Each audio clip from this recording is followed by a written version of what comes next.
네, 안녕하세요. 멜로마스크입니다. 오늘은 그 유효석 문학상 대상 작품입니다. 그래서 미조의 시대라는 작품인데, 미조의 시대라는 작품 썼던 이서수 작가의 모습입니다. 그 사실 이 책을 읽고 나서 단편소설이죠. 수상 보통 이제 이런 문학상, 이상 문학상 이런 작품들이 보통은 단편소설에 대해서 이제 상을 이제 부여하는데, 사실 진짜로 이 책을 읽고 나서 이런 생각 들었어요. 이 시대를 진짜 살아간다는 것은 어떤 의미일까라는 약간 다소 무거운 질문을 스스로한테 해본 작품이었고, 뭐 사실 여운이 길다라는 이제 그런 말들을 많이 하는데, 정말로 여운이 긴 작품을 오랜만에 읽은 느낌이었어요. 그래서 본격적으로 그 리뷰 시작해 보도록 하겠습니다. 네, 미조의 시대. 왜 미조일까? 미조는 뭘까 싶었는데, 극중 여자 주인공의 이름이 미조입니다. 이효석 문학작품상 대상을 수상한 이서수 작가의 단편소설이죠. 어린 시절 시 동아리에 이제 들어가서 시를 써대면서 나름 문학소녀를 자부하는 누나가 있어가지고, 누나 덕분에 책장에 시집과 뭐 들고 다니면 폼 좀 날 법한 문학책들이 많이 꽂혀져 있었습니다. 뭐 상실의 시대, 뭐 지금은 노르웨이의 숲으로 많이 알려져 있죠. 라는 이제 무라카미 하루키의 소설을 처음 접한 것도 누나 덕분이었죠.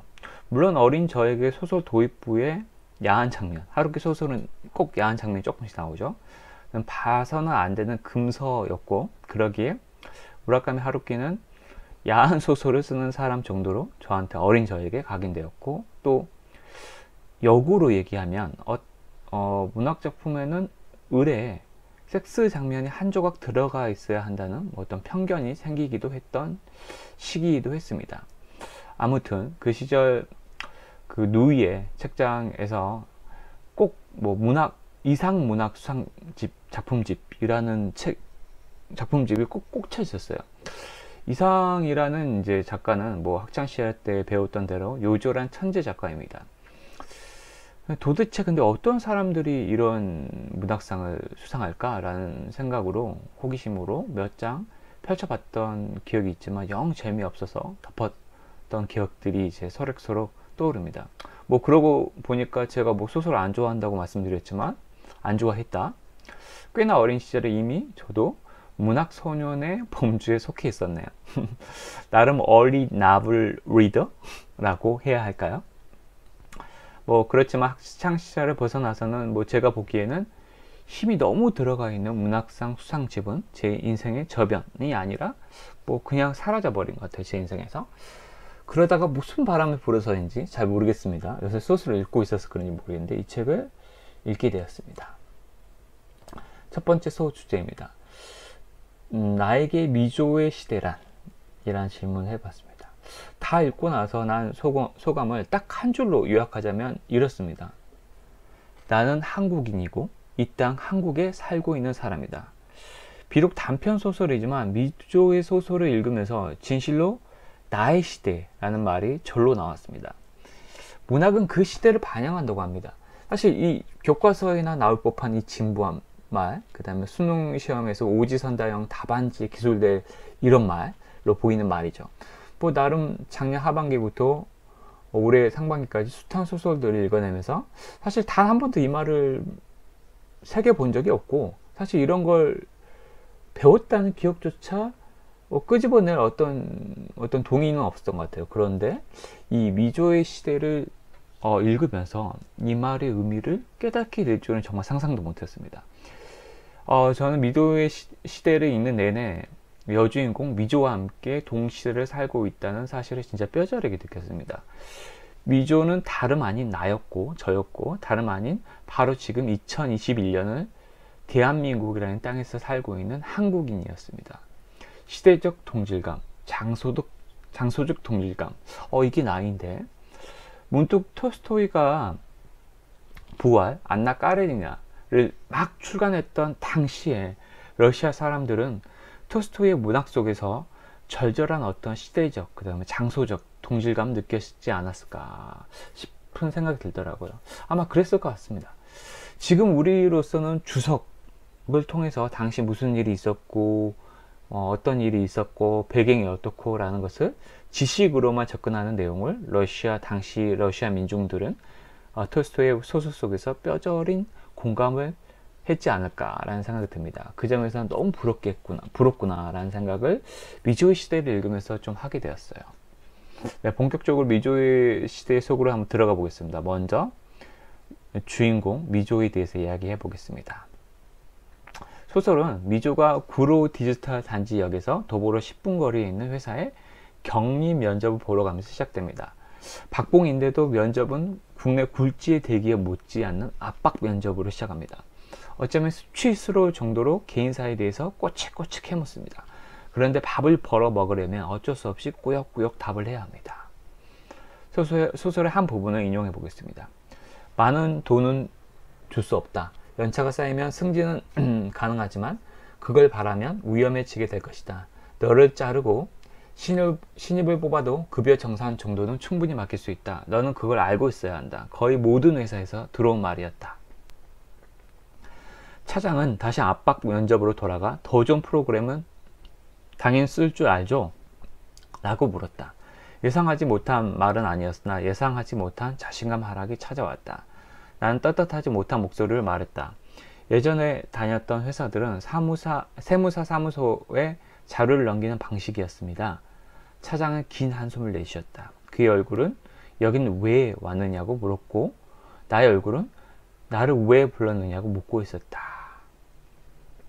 이 소설 한 부분입니다. 하지만 이 압박 면접의 결과는 정말 처참합니다. 아버지를 먼저 저 세상으로 보내고 어머니와 조그마한 집에서 살고 있는 미조에 대한 이야기입니다. 두 번째 소설 속으로 들어가면 그 수영이라는 인물입니다. 수영은 이제 미조의 절친 언니입니다. 미조에게 구로 디지털 단지역 회사를 소개해준 절친 수영 언니는 웹툰 작가가 꿈이었지만 현실은 다소 수위가 높은 성인 웹툰을 그리는 작가의 어시스턴트입니다. 본인이 원하지도 않은 일을 하면서 밥을 벌어 먹는 탓에 원형 탈모증까지 걸립니다. 수영 언니와 가끔 소주를 기울이는데 그 장면이 아니 그냥 현실적입니다. 소설의 한 장면을 가져와 보겠습니다. 술자리는 맥없이 끝났다. 가게 안에 가득 들어찬 사람들을 보며 별 3개구나. 자꾸 그런 생각이 들었고 언니 역시 같은 생각이 든다고 했다. 자리에 앉자마자 QR코드 인증부터 마쳐야 했는데 이렇게 많은 사람들이 붙어 앉아 술을 마시고 있으니 과연 안전할까 싶었다. 마스크를 쓰고 밖으로 나와 미니스톱으로 걸어갔다. 이 부분입니다. 되게 현실적이죠. 약간 코로나 시기, 이게 마치 이게 작가 에세이인지 소설인지 모를 정도로 너무 현실적입니다. 미조의 아버지가 돌아가실 때 남긴 유물이라고 할 수 있죠. 딱 5천만 원으로 새로운 방을 구해서 나가야 하는 미조와 미조의 어머니, 다방, 집방 같은 사이트에서 그 돈에 딱 맞는 반지하 집을 발견합니다. 반지하답지 않게 반짝반짝 빛이 나는 집입니다. 신이 나서 그 집을 찾아가지만 역시 뽀사시, 포토샵의 힘이었습니다. 그 집을 찾아 들어가는 장면을 이서주 작가는 이렇게 묘사합니다. 남자는 거칠게 운전했다. 차에 오른 지 3분 만에 첫 번째 원룸에 도착했다. 우리가 마음에 들어있던 집이었다. 남자를 따라 계단을 내려가는데 센서 증이 켜지지 않아 어둡고 긴 동굴 속으로 들어가는 것 같았다. 매일 이 복도를 오가야 한다고 생각하니 모든 게 꿈만 같았다. 내가 살 집을 구하는 게 아니라 꿈속에 내가 집을 구하고 있구나. 그런 생각이 들었다. 남자가 문을 열자마자 벽이 보였다. 사진으로 본 것과 달랐다. 둘러볼 곳도 없이 문가에 서서 한눈에 확인할 수 있는 집을 두고 나는 자세히 둘러보는 척했다. 광각으로 찍은 사진이었구나. 당했다. 곁에 서 있는 엄마가 떠올랐다. 엄마는 그림자처럼 아무런 소리 없이 신발장 앞에 가만히 서 있었다. 엄마도 이 모든 게 꿈 같다고 생각하려나? 아니면 버려진 떡 같다고? 이 부분입니다. 되게 약간 서글프지 않습니까? 서글프다기보다는 되게 현실적이다. 누구나 느끼는 감정 아닙니까? 사진과 현실의 차이, 인스타그램이라는 가상의 공간에서 세상 누구보다 멋진 삶을 살지만 현실은 그렇지 않는 삶. 메타버스로 촉진되는 가상 공간의 삶의 미래가 두렵고 걱정되는 것은 비단 나뿐일까라는 생각이 드는 대목이었습니다.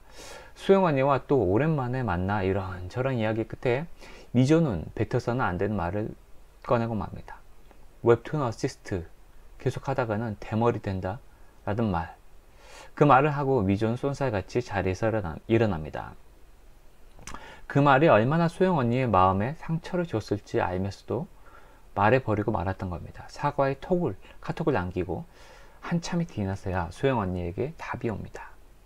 카톡이 오죠. 읽어보겠습니다. 미조야, 나는 내가 예쁘지 않고 날씬하지도 않은 건 단 한 번도 걱정한 적이 없는데 그림을 잘 그리는 게 너무 걱정이다. 아직도 나는 너무 잘 그리거든. 네가 이 얘기 싫어하는 거 알지만 마지막으로 딱 한 번만 할게. 내가 그린 웹툰 정말 잘 팔려. 오늘은 팀장한테 불려가서 칭찬도 들었다. 잘 자라. 좀 되게 멍멍하지 않습니까? 네, 세 번째 인물입니다. 충조. 미조에게는 오빠가 딱 한 명 있지만 철이 없어서 거의 연락도 하지 않고 지내고 있습니다. 그 오빠 이름이 바로 충조입니다. 이런저런 이제 걱정 방도 구해야 되고, 그러니까 이제 근데 또 취업도 안 되고 이런저런 고민과 걱정 끝에 그래도 혹시나 정신 차렸을까 하는 마음에 미조는 오빠 충조하고 연락이 닿아서 만나게 됩니다. 하지만 오빠는 전혀 변하지 않았습니다. 단기 아르바이트를 하면서 겨우 자기 자신의 입에 풀칠만 하면서도 맛집을 찾아다니고 또 멋진 건물들의 사진들을 여전히 찍어대고 있습니다. 미조가 왜 그렇게 이런 사진을 찍냐고 물으니 충조가 답합니다. 왜라니? 멋지니까. 이 사진집 좀 봐. 현대중공공단 내부를 찍은 거야. 트랜스포머보다 멋있어.